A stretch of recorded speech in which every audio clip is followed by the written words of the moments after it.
Hello everyone, government exam analysis channel पर आपका स्वागत है। वीडियो स्टार्ट करने से पहले मैं बता दूं आपको कि ये वीडियो सिर्फ और सिर्फ सीरियस डिफेंस एस्पायरेंट्स के लिए है। ठीक है, तो आज की वीडियो में हम बात करेंगे सीडीएस एग्जाम के बारे में, कंबाइंड डिफेंस सर्विसेज। वैसे तो जो इंजीनियरिंग बैकग्राउंड के स्टूडेंट्स होते हैं उनके पास काफी डायरेक्ट एंट्रीज होती हैं, बट अगर आप रिटर्न एंट्री के थ्रू जाते हो तो अलग ही स्वैग होता है। एक आपको कंपटीशन से अलग तरीके से देखा जाता है। एक तो आप 350 कैंडिडेट्स के साथ रिपोर्ट करो, एक आप 80 या 80 to 100 कैंडिडेट्स के साथ रिपोर्ट करो। ठीक है, तो रिटर्न जो एग्जाम है उसके थ्रू जाना एक अच्छे चांसेस होते हैं आपके डिफेंस फोर्सेस में। ठीक है, तो आज की वीडियो में हम यही जानेंगे कि with in a time frame आप कैसे सीडीएस एग्जाम को क्रैक कर सकते हो। ठीक है, अगर आप भी सीडीएस एग्जाम में अपीयर हो रहे हो और क्लियर करना चाहते हो तो इस वीडियो को जरूर देखिएगा। चलो वीडियो शुरू करते हैं। सबसे पहले आपको फोटो में ये मेडल्स हैं, आपके स्टार्स हैं, ये दिख रहे होंगे। सबसे पहले मैं आपको यही बोलूंगा, इसको थोड़ी देर, अगर आप सीरियस डिफेंस एस्पायरेंट हो तो इसको थोड़ी देर देखिएगा। अगर आपको आर्मी ज्वाइन करनी है, आपको मेजर बनना है, कैप्टन बनना है, जो भी बनना है उसको आप फील कीजिए रियल लाइफ में, एवरी मोमेंट। अगर आपको इंडियन एयरफोर्स ज्वाइन करनी है या इंडियन नेवी ज्वाइन करनी है तो आप उसको फील कीजिए। आप उसको एवरी टाइम मिरर में देखिए कि क्या मेरे अंदर ये कैपेबिलिटी है। ठीक है, और फिर जो मैं आपको दिखाने जा रहा हूं वो कीजिएगा। एवरी टाइम अपने आप से ये क्वेश्चन पूछिएगा, do you have it in you. इसका आंसर हम वीडियो के एंड में देखेंगे कि क्या इसका आंसर होता है। जो लोग एक बार या दो बार एसएसबी गए होंगे, ठीक है, एंड बाय एनडीए या और कोई एंट्री के थ्रू, तो उनको इस चीज का आंसर पता होगा। बट मैं यही कहूंगा कि अगर लाइफ में भी कोई हर्डल हो तो आपके लिप्स पे ना ये क्वेश्चन जरूर होना चाहिए और इसका जो आंसर है वो भी आपके पास होना चाहिए। ठीक है, तो मैं, अगर आप सीडीएस एग्जाम की तैयारी कर रहे हो तो हर टाइम आपके पास, हर टाइम आपको फील करना चाहिए एंड यू जज योर डिसीजन। यू शुड जज कि मैं क्या डिसीजन ले रहा हूं।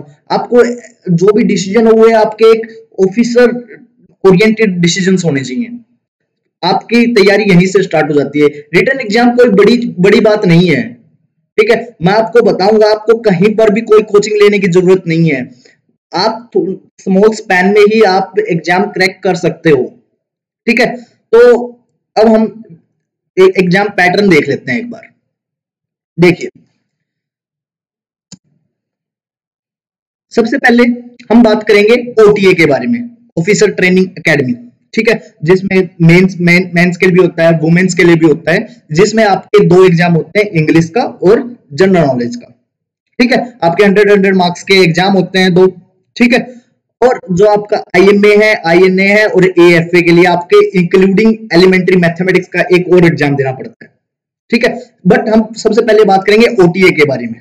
ठीक है, हम बात करेंगे इंग्लिश के बारे में, हम बात करेंगे जनरल नॉलेज के बारे में भी। सबसे पहले हम बात करेंगे इंग्लिश में।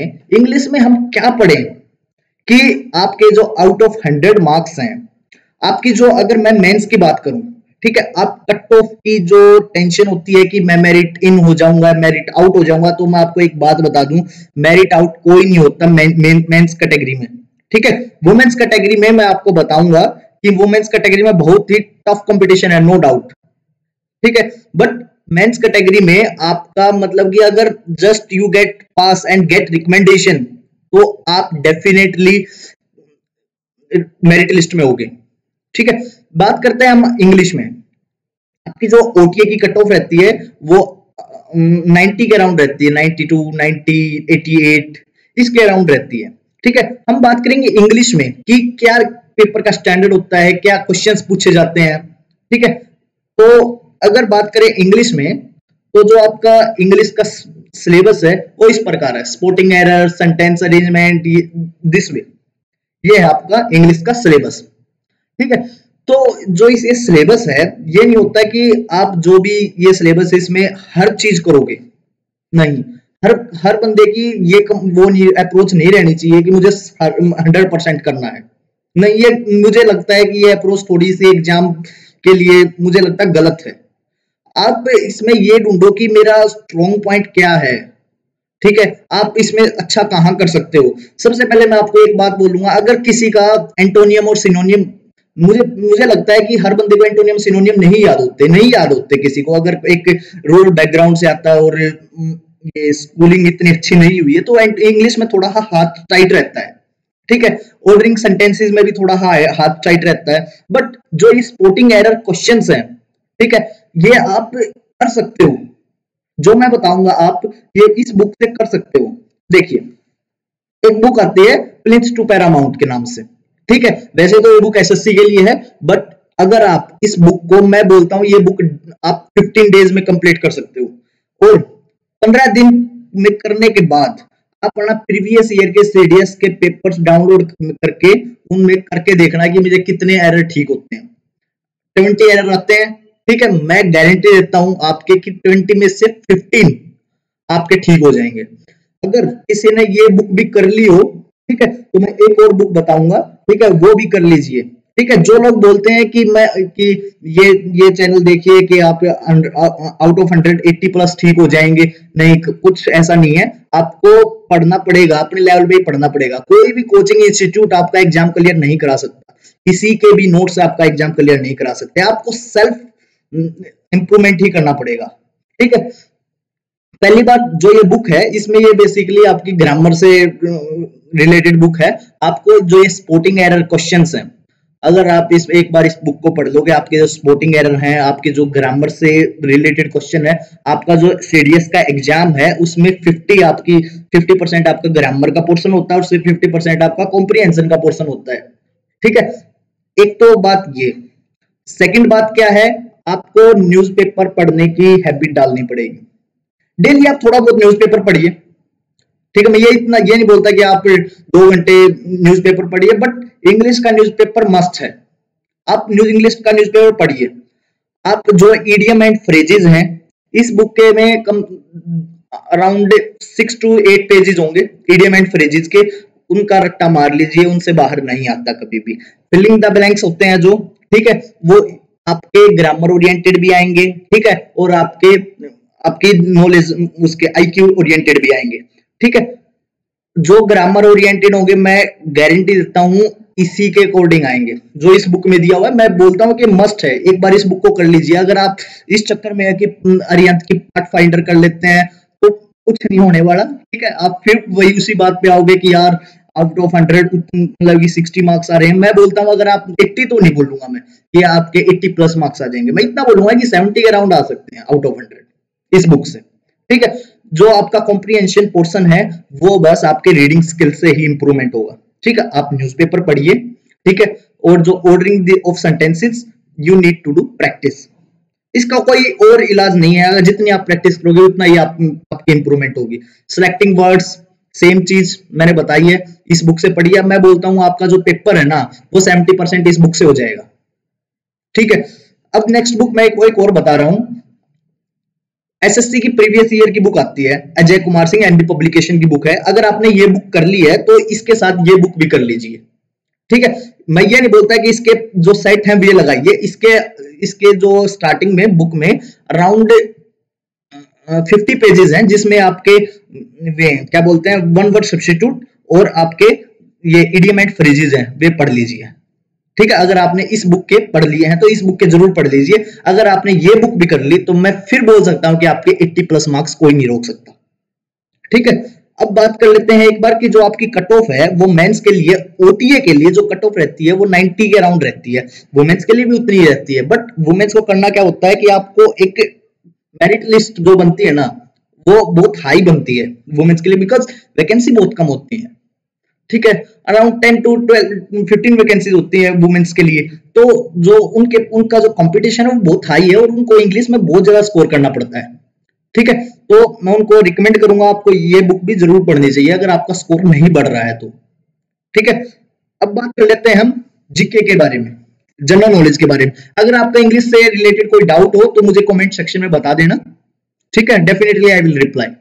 अब बात कर लेते हैं जनरल नॉलेज के बारे में। देखिए, जनरल नॉलेज के बारे में बात करूं तो लोग बोलते हैं कि आईएएस लेवल की जनरल नॉलेज पूछी जाती है, तो ऐसा नहीं है। ठीक है, आप जनरल नॉलेज में जैसे मैंने बताया कि आपके 90 के अराउंड कट ऑफ लगती है। ठीक है, मैंने फिर भी आपके जो मार्क्स हैं इंग्लिश में आपके कितने माने हैं, अगर वे 2 बुक कर लेते हैं आपके 70 मार्क्स बन जाते हैं। आपको अगर इसमें जस्ट पास भी हो जाओगे ना, जस्ट पास, यूपीएससी बोलती है सीडीएस एग्जाम के लिए आप 20% पासिंग मार्क्स होते हैं। ठीक है, 20% मार्क्स ले आओ, ठीक है, तब भी आपका काम चल जाएगा। बट मैं ये नहीं बोलूंगा कि आप 20% ही लेके आओ। कई बार क्या होता है आपका इंग्लिश का पेपर अच्छा नहीं हुआ, ठीक है, तो आपको जनरल नॉलेज बचा लेगा, आपका फिर भी नाम आ जाएगा लिस्ट में, कॉल लेटर आ जाएगा आपका एसएसबी का। तो आप आपका कोई ना कोई बैकग्राउंड होता है, जैसे आप अगर आर्ट्स बैकग्राउंड से आते हो तो आपने डेफिनेटली हिस्ट्री पढ़ी होगी, आपका एक स्ट्रॉन्ग होल्ड होगा, वहां पे आप अच्छा कर सकते हो।